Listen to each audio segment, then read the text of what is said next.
Choosing love is a choice made alone, but when we choose love together as a community, as Americans, we set alight an eternal flame that can never be extinguished, not in the coldest, darkest recesses of the night. It is by that light we will find our way. If love is born in the care or concern for someone or something, it's a force tasked with creation, healing, and the building of relation. A constructive process that begins in isolation but emerges as a result of loving both within and without, for ourselves, with, and for others. This is in contrast to hate, which at its core is a force of destruction. The Oxford English Dictionary defines hate both as an emotion of extreme dislike or aversion and to hold in very strong dislike, to detest, to bear malice to, the opposite of love. The OED dedicates less than a page to hate, while the history and definitions of love require 5. This difference is because hate is the more simplistic of the two, yet more difficult to understand but easier to embrace, for it activates our most basic fears. Its singular concern is with destruction as a means for survival. In contrast to hate, love in all its forms is more nuanced and complex, yet easier to understand but more difficult to embrace. For the love requires one to overcome those most basic impulses to fear, to fight, to destroy, and to give up on life itself. For love to begin, it requires care and self-awareness. To overcome the fear, chaos, and uncertainty that stands in love's way requires bravery and courage. To maintain love requires consistency and discipline, passion and perseverance. In a word, grit. This may seem like a tall order, but it is the easier of the two, and of the two, the one that guarantees a brighter future for all. Choosing love is a choice made alone, but when we choose love together, we survive and thrive, despite and in spite of hate and those consumed by it. America is for Americans and Americans only, said the incoming Deputy Director of Policy for the U.S., Stephen Miller. His statement begs the question, who is an American? If an American is a native or citizen of the United States, and we understand who natives are, then what constitutes citizenship? The document that defines citizenship is the Constitution and its 14th Amendment. It states, all persons born or naturalized in the United States and subject to the jurisdiction thereof are citizens of the United States and of the state wherein they reside. If you are born in America or born abroad of parents who are Americans, you become a citizen of the U.S. For everyone else, U.S. citizenship is achieved by a process ending at a naturalization ceremony where they make an oath of allegiance to our country. But when does someone become American in spirit and in good faith before they're American on paper? Did that happen in the years prior when they began their path of naturalization? Before they made their decision to commit to a life of allegiance to our nation, was their interest enough to be worthy of common decency? With the future of our nation's economy relying on the patronage, labor, and adoption of those from beyond our borders, should we not be concerned about the kindness extended to those who wish to reside here, to work and play, or just visit? What happens if we abandon our signature welcoming attitude that is as American as apple pie and white picket fences? What are our founding documents worth, our Declaration of Independence, the Constitution, and its Bill of Rights, if the rights and values imbued in them are not reflected in some hospitable fashion by way of treatment towards non-natives and those without citizenship both within and without our borders? What on earth is becoming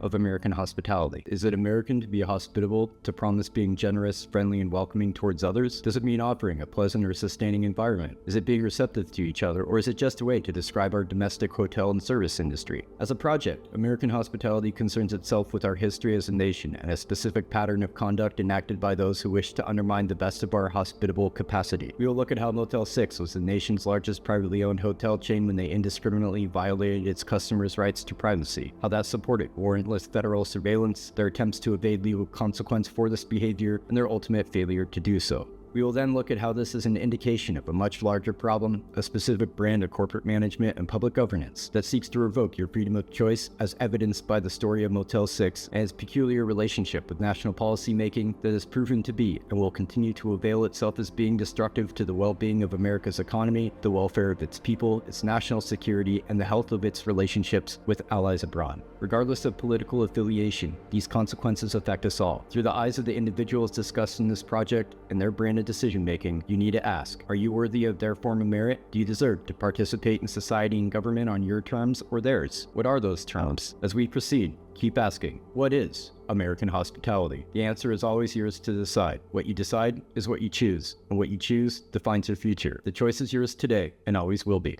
In the courtroom, hate is viewed as an outcome of unchecked bias on a scale of rising severity. Brian Schwab, the AG of DC, says hate means bias against people or groups with specific characteristics. Its least severe form is a biased attitude, and the apex of hateful bias is genocide, with various forms of discrimination in between the two. For example, let's talk about the Trail of Tears that happened between 1830 and 1850 because of the prevalent unchecked bias of the time, that Native Americans were viewed as an inferior race of subhuman creatures seen as obstacles to power by the white Europeans aliens who traded their heritage for American citizenship and felt entitled to exploit the land for their financial gain. To do so, their bias led them to pass a law that legalized the forced relocation of around 60,000 Native Americans from their ancestral lands along a 1,200-mile journey, where 13,000 to 17,000 of those people were murdered by starvation, exposure, and biological warfare, the intentional spreading of smallpox via blankets. The Americans who chose to pass the Indian Removal Act in 1830 allowed their unchecked bias, their hate in its most severe form, to revoke their sense of shared humanity by committing genocide. What must we do to ensure our bias never again leads to legalizing genocide? If love is the opposite of hate, then may love challenge our bias, our differences, and embrace openness to the unknown.